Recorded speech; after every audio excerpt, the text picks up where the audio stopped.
عاليه بعد شوف السياره هاي تبان.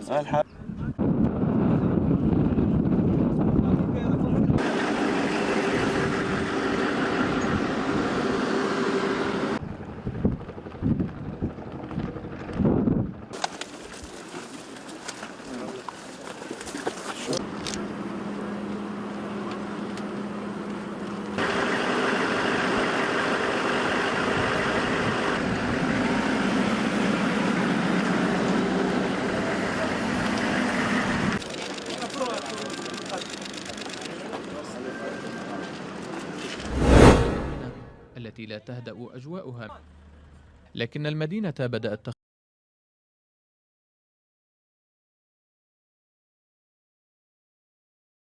يسيطرون على منبج وتخوض فيها حرب شوارع واشتباكات عنيفة. نحن الآن على غربي.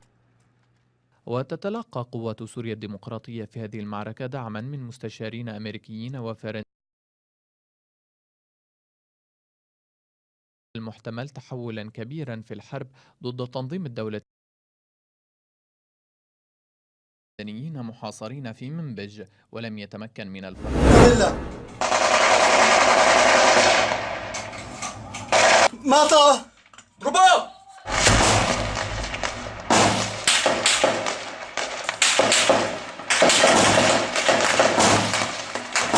الله اكبر رجال الله اكبر الله اكبر رجال الله اكبر الله اكبر الله اكبر الله اكبر.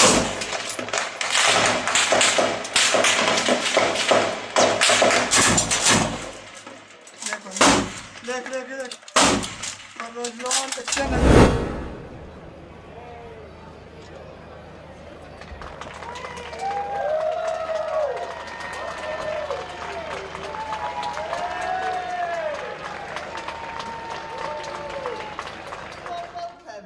To our serving men and women, veterans, cadets and their families to our borough.